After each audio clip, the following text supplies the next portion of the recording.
اللہ سے انسان کا صرف عبادت کا تعلق نہیں ہے، بلکہ سب سے پہلا تعلق جو اللہ اور انسان کے درمیان قائم ہوا وہ محبت کا تھا اور محبت کا ہے اور محبت کا ہی رہے گا۔ انسان کو یہ مان کے وہ محبت کرتا ہے مجھ سے، اور اللہ کو یہ مان کے میرا بندہ یقین رکھے گا مجھ پر،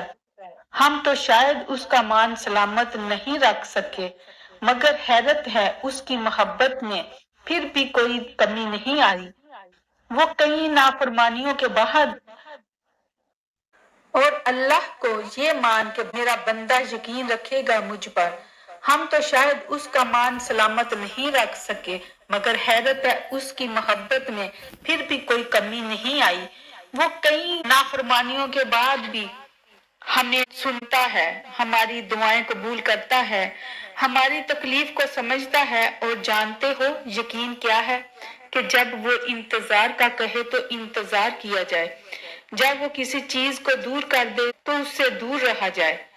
جو وہ ہتھیلی پر رکھ دے اس کو دل میں بسا لیا جائے، اور اپنے تمام فیصلوں پر اس کے فیصلوں کو ترجیح دی جائے، اس سے محبت کی جائے جو چیز اس کو ناراض کرتی ہے، اس سے پھر مڑ کر کبھی نہ دیکھا جائے۔ کائنات کی تمام تکالیف ایک طرف اور اللہ سے دور ہو جانے کا دکھ ایک طرف، تو کیا اس سے جدا ہو کر رات کو نیند آ سکتی ہے؟ کیا اس کو ناراض کر کے سکون مل سکتا ہے؟ اگر ایسا ہوتا تو کبھی انسان کا سکون اپنے ذکر میں نہ چھپاتا، اگر ایسا ہوتا تو وہ کبھی سجدہ نہ بناتا، اگر ایسا ہوتا تو انسان کا وجود کبھی بھی اللہ کے بغیر اتنا بے معنی اور خالی نہ ہوتا۔ ایسا بھی ہوتا ہے کہ دکھ سہتے سہتے وہ مقام آ جاتا ہے جہاں ہم الفاظ سے خالی ہو جاتے ہیں۔ ایسا نہیں ہے کہ لفظ ہوتے نہیں، ہر حرف تک دسترس تو ہوتی ہے، لیکن ہم منہ سے کہنا چھوڑ دیتے ہیں۔ لوگ سمجھتے ہیں ہم بے حس ہو گئے ہیں، ہمیں تکلیف نہیں ہوتی، اور ہم بھی تمام وضاحتیں اور دلیلیں ترک کر دیتے ہیں، اور میرے خیال سے لوگوں کو کوئی بات بتانا یا اپنی صفائی میں کوئی بات سمجھانا بہت احمقانہ حرکت ہے، کیونکہ وہ جو 7 آسمانوں کا مالک ہے نا، جو ان دونوں جہانوں کا خالق ہے، وہ سب جانتا ہے۔ اور پھر جانتے ہو زندگی کے اس مرحلے میں پہنچ کر انسان اپنے کردار کے اور سوچ کے اچھے ہونے کی دلیل نہیں دیتا، بس چپ ہو جاتا ہے، اور جب کوئی چپ ہو جاتا ہے تو دلیل اور انصاف عرش سے اترتا ہے، اور پھر اس دلیل کو کوئی زوال نہیں ہوتا۔ انسان کا جب اللہ سے تعلق مضبوط ہو جاتا ہے تو وہ اس سے لفظوں میں نہیں اشاروں میں بات کرتا ہے جو دنیا نہیں سمجھ سکتی۔ تمہیں لگ رہا ہے نا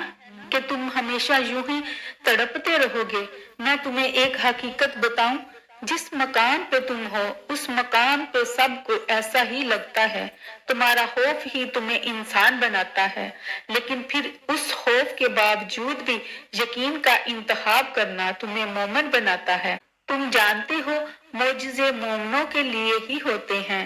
ایمان لانے والوں کے لیے، ہر اس چیز پر جو دکھائی دے سکتی ہے اور ہر اس چیز پر جو نظر سے باہر ہے، تو تمہیں یقین رکھنا ہے، کیونکہ تم سے پہلے جتنے بھی لوگوں نے یقین رکھا تھا اللہ نے ان کے لیے ایسے ایسے کرشمے دکھائے تھے جنہیں صرف پڑھ کر یا سن کر ہی رونگٹے کھڑے ہو جاتے ہیں۔ وہ سب بھی شروع میں چند لمحوں کے لیے گھبرائے تھے، لیکن پھر انہوں نے ان گھبراہٹوں کو ترک کر کے یقین کو چنا۔ دیکھو پھر ان کے حسین انجام کو آج پوری کائنات یاد کرتی ہے، اور جانتے ہو اللہ نے وہ کرشمے کیوں قرآن میں لکھے؟ تمہارے لیے، تاکہ تم انہیں پڑھو اور تمہاری امید نہ ٹوٹنے پائے، تاکہ تم ان سے نصیحت لو کہ کہانیاں عین اختتام پہ بھی بدلی جا سکتی ہیں۔ تو تم نے انہیں پڑھنا ہے اور یاد رکھنا ہے کہ یہی کرشمے تمہارے لیے بھی ہیں۔ اس کے کن پہ کسی ایک کا حق نہیں ہے، اس کا کن سبھی کے لیے برابر ہے، اور جب وہ کن فرمائے گا تو یا تو تمہارا دل پھر جائے گا یا اس کا جس سے تم دل لگائے بیٹھے ہو،